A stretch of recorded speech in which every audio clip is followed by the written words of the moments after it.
सबसे पहले टॉपिक का नाम लिखो, degree of dissociation. Degree of dissociation का मतलब क्या होता है, मैंने पहले भी पढ़ाया था। किस किस को आता है डिग्री ऑफ डिसोसिएशन का मतलब क्या होता है? DOD। देखो भैया, सिंपल सी मैं आपको तरीका बताता हूं, ध्यान से सुनना। सीन क्या है, आपकी मम्मी ने सुबह आपको 4 परांठे खिलाए आलू के, मुंह में पानी आ रहा होगा, 4 आलू के परांठे। तो मान लो कि आपने उस 4 परांठे में से सिर्फ एक आलू के परांठे की एनर्जी का ही काम किया। समझो आपने कितना कंज्यूम किया, एक आलू के परांठे की एनर्जी आपको काम आई, क्योंकि आपने इतना ही पढ़ाई की। सिर्फ कौन से लेक्चर में पढ़े? अरविंद अरोड़ा के केमिस्ट्री लेक्चर पे, बाकी सब लेक्चर में सो रहे थे, है ना। मे भी हो सकता है मेरे लेक्चर में भी सो रहे हो। तो मान लो उसके लिए एक परांठे की एनर्जी बहुत थी, तो मम्मी आपको 3 परांठे एक्स्ट्रा खिला रही है, पर आपकी डिग्री ऑफ यूटिलाइजेशन कितनी है? आपने कितना यूटिलाइज किया? 4 परांठे खिलाए भाई साहब, काम आपने एक ही परांठे का किया। डिग्री ऑफ यूटिलाइजेशन कितना है? 1/4, यानी आप 25% काम करते हो। आपकी मम्मी इतना लाड प्यार से खिलाती है, बेटा खा, घी लगाए हैं खा, मैंने अपने पूरी मेहनत से सुबह उठ के आलू के परांठे बनाए हैं खा, मेरे लाल 4 परांठे खा, और तुम सालों एक परांठे की पढ़ाई करते हो। तो तुम्हारी डिग्री ऑफ यूटिलाइजेशन कितनी हुई? 1/4। तो तुम्हारा डिग्री ऑफ यूटिलाइजेशन अच्छा नहीं है, दैट इज 1/4 ओनली। लेकिन कई बच्चे 4 परांठे खा के 4 परांठे जितना काम कर डालते हैं। मतलब यहां पर तो डिग्री ऑफ यूटिलाइजेशन कितनी हुई? 25%। आपने परांठे कितने डिसोसिएट किए? बाकी 3 परांठे तो पेटी में पड़े, एक ही परांठे की एनर्जी डिसोसिएट की, 25% डिसोसिएट हुआ परांठा। लेकिन कई बच्चे ऐसे होते हैं जो 4 परांठे खाए और 4 परांठे की एनर्जी का काम कर देते हैं। मतलब लगे हुआ है, फिजिक्स में भी लगे हुआ है, केमिस्ट्री में भी लगे हुआ है, बायो में भी लगे हुआ है, मैथ में भी लगे हुआ है। कई लोग तो कितने होशियार होते हैं, मैं मैथ की लेक्चर भी लूंगा, बेसिक करूंगा, लड़कियों को भी देख रहे हैं, लड़कों को भी ताड़ रहे हैं, नहीं बम भी फोड़ रहे हैं, बड़े एक्टिव होते हैं। कई छोरे देखे तुमने? मैंने ऐसे देखे हैं, कई लड़के ऐसे होते हैं जो सुपर एक्टिव होते हैं पढ़ाई में भी, और लड़कियों के आगे चक्कर काटने में भी, लड़कियों के साथ घूमने में भी हैं, और अफरा तफरी करने में भी। तो वो परांठे 4 खा के 4 परांठे का काम करते हैं। So those are basically in that case the degree of dissociation is 1, यानी कि 100%। फिर अपन उनसे पूछते कौन सी चक्की के आटे का आलू का परांठा बनाया मम्मी ने? समझ में आ रहा है? कई बच्चे ऐसे होते, बड़े शरारती होते हैं। सो उनको पूछते कौन सी चक्की का आटा खाता है बे? समझ रहे हो? इतनी एनर्जी लेके आते हैं। और कई लोग सुस्ताते रहते हैं क्लास के अंदर, सोते रहो, जिंदगी में सोना ही सब कुछ है। सो इसको क्या बोलते हैं? What is that? This is called degree of dissociation, degree of utilization. तो यहां पर आप डिग्री ऑफ डिसोसिएशन को सीख सकते हो। इससे मतलब क्या निकलता है इसका? कई सब्सटेंसेस या मॉलिक्यूल्स ऐसे होते हैं जो जितना डालो उतना नहीं टूटते। मतलब जरा चेक करना, CH3COOH, और दूसरा एग्जांपल लेता हूं NaCl।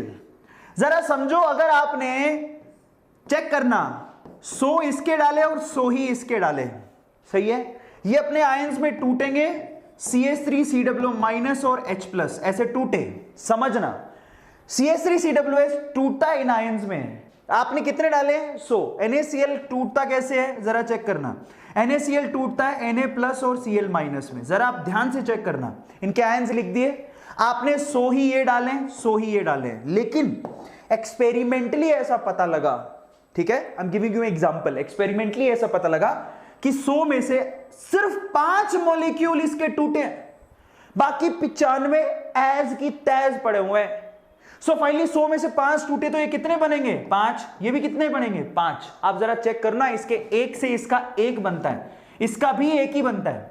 तो मैं कह रहा हूं कि 100 में से 5 ही गए हैं टूटने, 100 में से 5 ही गए हैं टूटने, बाकी गए ही नहीं। तो 5 टूटने गए हैं, तो 5 ही CH3COO- मिलेगा, 5 ही H+ मिलेगा। जरा सोचो, अगर इसके 5 मॉलिक्यूल तोड़ूं तो ये 5 मिलेंगे, 5 मिलेंगे, बाकी 95 एज इट इज पड़े हुए हैं।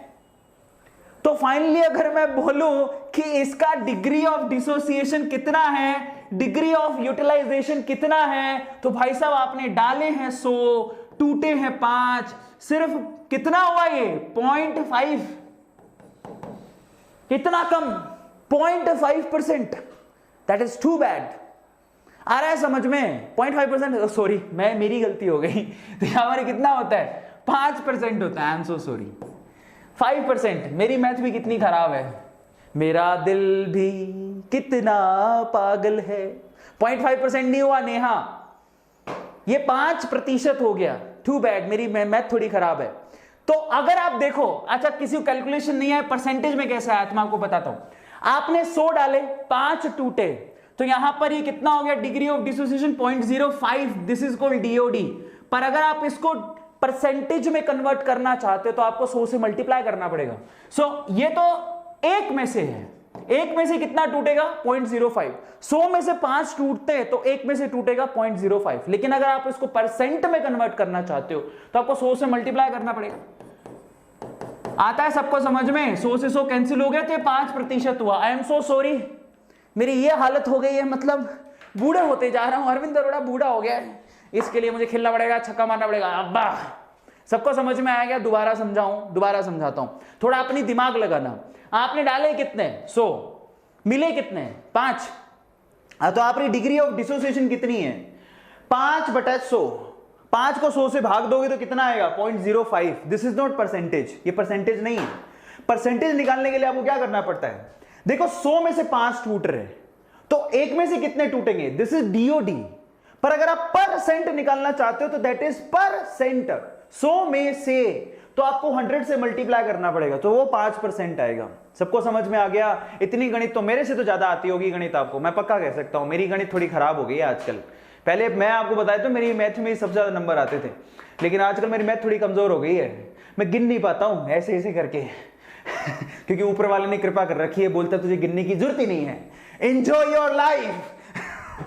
समझ में आता है? गिनता वो है जिसके बाद थोड़े होते हैं, अपनों गिनने की जरूरत नहीं, क्योंकि ऊपर वाले ने बहुत बथेरा दे दिया है। Thank you so much God. सबको समझ में आया? तो मैं गिनना छोड़ दिया, इसलिए मैथ मेरी कमजोर हो गई है।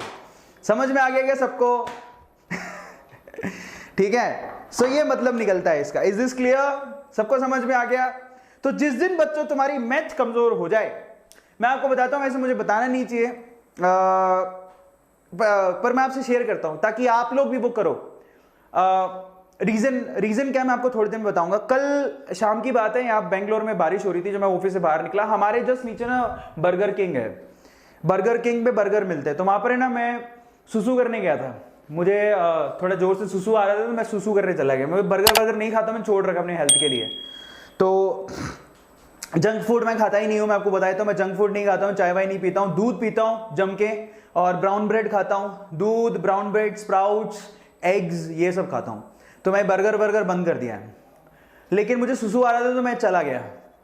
लेकिन है ना, वहां पर है ना, गेट के बाहर, मतलब कांच का गेट था, और कांच के गेट के बाहर ना छोटा सा बच्चा, इतना सा बच्चा, वो क्या कर रहा था ना, वो ऐसे ऐसे झांक रहा था।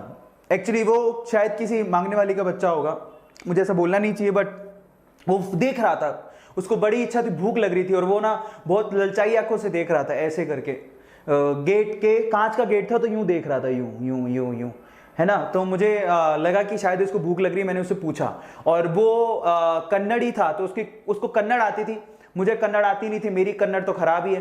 तो मैंने वहाँ जो रिसेप्शन में जो काम करते हैं उनको बोला, उनको कन्नड़ और इंग्लिश आती है, उनको हिंदी नहीं आती है। मैं टूटी फूटी अंग्रेजी में बोला कि please if she is hungry then please call her, I will pay you and please give them burger. तो उनको बोला कि मैं आपको पे करूँगा, आप उसको अंदर बुलाओ, बिठाओ, उनको खाना खिलाओ, आई विल पे यू। सो उसने बोला कि सर ठीक है।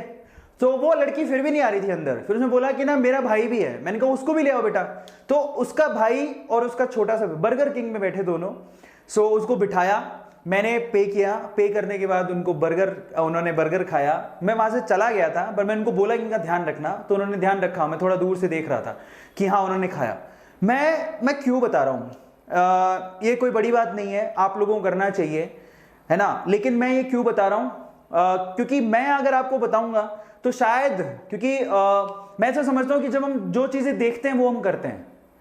तो आपने ये चीज देखा नहीं, क्योंकि मैंने इसको वीडियो तो बनाया नहीं, लेकिन ये मेरे लिए मोमेंट था, मैंने आपसे शेयर किया। मैं आपसे रिक्वेस्ट करता हूँ कि जिंदगी में क्या होता है ना, कि कई लोग, जब आप किसी को भूख लग रही है, खाना खिलाते हो ना, तो उसको बड़ा अच्छा लगता है, वो अंदर से दुआएं देता है आपको। Regardless of what you have, please help them.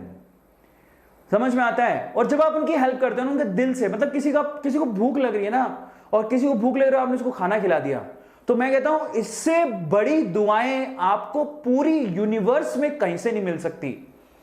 पूरी यूनिवर्स में वो अंदर से, मतलब पेट उसका भूखा था, उसने वो खाना, आपने उसको खाना खिलाया, उसकी यहां से दुआएं निकलती हैं, और वो दुआएं जब यहां से निकलती है ना, हार्ट से होती हुई यूनिवर्स में जाती हैं, और यूनिवर्स में जो एक पॉजिटिव ऑरा होता है ना, वो आपको ब्लेस कर रहा होता है। It's not about money, it's not about that कि यार बच्चे को भीख नहीं मांगनी चाहिए, यार बच्चे से खड़ा नहीं होना चाहिए, या जो भी है ना, उसको भूख लग रही थी। और मैं आप सबसे बोलता हूं कि ना, मैं कहता हूं कि आप एक बार 7 दिन में एक बार आप किसी भूखे को खाना खिलाओ, और इनफैक्ट कई लोग तो डेली करते हैं, किसी भूखे को खाना खिलाओ। मैं आपको कह रहा हूं कि उसके दिल से इतनी दुआएं निकलेंगी ना, वो दुआएं आपका सिलेक्शन में आपको बहुत साथ देंगी। मैं आपको एक बात बता देता हूं, आप लोग ध्यान रखना इस चीज का। कई बच्चों को लगता है कि मेहनत से सिलेक्शन होता है, नहीं बेटा, मेहनत चाहिए, बिल्कुल चाहिए, हार्डवर्क आपका चाहिए, लेकिन हार्डवर्क के साथ साथ आपको दुआएं भी चाहिए लोगों की, आपकी मम्मी की, आपके पापा की, ऐसे लोग जिसकी हेल्प की, आप कितने अच्छे हो, वो सारी चीजें काउंट होती हैं। सच बता रहा हूं, और ये बिल्कुल सच है। इसीलिए जिस दिन आप ना ऐसी चीजें करने लगते हो ना, तब आप है ना अपनी मैथमेटिक्स भूल जाते हो, जैसे मैंने भूल गया। क्यों भूल गया? क्योंकि अब मुझे जरूरत नहीं है, अब मैं गिनता ही नहीं हूं, क्योंकि ऊपर वाले ने बहुत दिया है, और ऊपर वाले ने इतना दिया, और मैं चाहता हूं मैं दुनिया के लिए जितना मैं दे सकूं उतना करूं। So I am requesting all of you कि जब आपको लगे कोई भूखा है, किसी को जरूरत है आपकी, तो प्लीज आप उसको खाना खिलाओ। ये यूनिवर्स से दुआएं निकलेंगी और आपको बहुत कुछ मिलेगा। आ रहा है समझ में? सो अभी ये दिल से था, मैं पता नहीं आप लोगों ने सुना है कि नहीं सुना, बट आई एम रिक्वेस्टिंग, किस किस ने सुना और किस किस को लगता है कि विल हेल्प, कौन कौन सुना? और देखो, इट्स नॉट अबाउट मी कि I am great, no, you have to see that कि सर हम भी करेंगे, that I want, I am a human being, don't make me god, मैं भगवान नहीं हूं। व्हाट आई वांट इज कि आपको वो काम करना है बाकी लोगों के लिए। So please do it, please help them. That's the most important thing. Are you getting my point? So अगर आप चैट में लिखना चाहते हो, सिर्फ इतना सा लिख दो कि सर हम भी करेंगे, और बिलीव मी वो दुआएं आपको बहुत काम देंगी। ओके, बहुत बढ़िया, थैंक यू सो मच बच्चों, थैंक यू सो मच। चलो तो अपन आगे चलते हैं। यहां से डिग्री ऑफ डिसोसिएशन का मतलब समझ में आ गया होगा। अब नीचे वाले एग्जाम्पल पे एक और एग्जाम्पल लेते हैं। मान लो NaCl को मैंने 100 डाला, 100 में से, इसके 100 में से 95 मॉलिक्यूल्स टूटने चले गए। तब सोचो कि इसके एक को तोड़ा तो इसका एक मिलता है, इसका एक मिलता है, इसके 95 तोड़ रहा हूं तो इसके कितने मिलेंगे? 95। अब मैं कहूं कि इसकी डिग्री ऑफ डिसोसिएशन निकालो, DOD कितनी है? तुमने डाला कितना? 100, कितना टूटा? 95, कितना आएगा? 0.95। This is called degree of dissociation. But अगर आप चाहते हो कि डिग्री ऑफ डिसोसिएशन परसेंटेज में निकालें, तो क्या करोगे तुम लोग? 95, 100 में से 95 टूटा, परसेंटेज में 100 से मल्टीप्लाई करोगे, ये कट गया आपस में, और ये कितना आया? 95%। तो मतलब समझो इसको, सबको समझ में आ गया? परसेंटेज में आंसर अलग है। ये डिग्री ऑफ डिसोसिएशन परसेंटेज में नहीं है, नॉर्मल है, आउट ऑफ 1 है। दिस इज आउट ऑफ 100, समझो, this is out of 100, this is out of 1। ये चीजें छोटी छोटी समझ लेना। अब यहां से ना एक चीज बड़ी पते की है, क्या? यहां से इस मॉलिक्यूल को देखो आप, ये 100 में से कितना टूट रहा है? 5 ओनली। ये 100 में से कितना टूट रहा है? 95। समझ रहे हो? तो एक तो 5 ही टूट रहा है, एक 95 टूट रहा है। जो 5 टूट रहा है वो वीक है, दिस इज वीक, ये बहुत कमजोर है, टूट ही नहीं पा रहा है।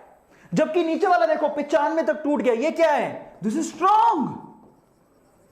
इसका मतलब इलेक्ट्रोलाइट कितने तरह के होते हैं वो डिग्री ऑफ डिसोसिएशन से तय होता है। अगर उसकी डिग्री ऑफ डिसोसिएशन बहुत ज्यादा है, 80 से ज्यादा है, 80% से ज्यादा है, इसका मतलब वो स्ट्रॉन्ग इलेक्ट्रोलाइट है। लेकिन अगर उसकी डिग्री ऑफ डिसोसिएशन 10 से कम है तो वो वीक इलेक्ट्रोलाइट है मेरे प्यारे बच्चों। तो यहां पर एक्चुअली मैंने आपसे कहा था कि इलेक्ट्रोलाइट वीक है कि स्ट्रॉन्ग है वो किस पे डिपेंड करता है, डिग्री ऑफ डिसोसिएशन पर, ठीक है, कितना टूट रहा है। तो फाइनली ये मतलब निकलता है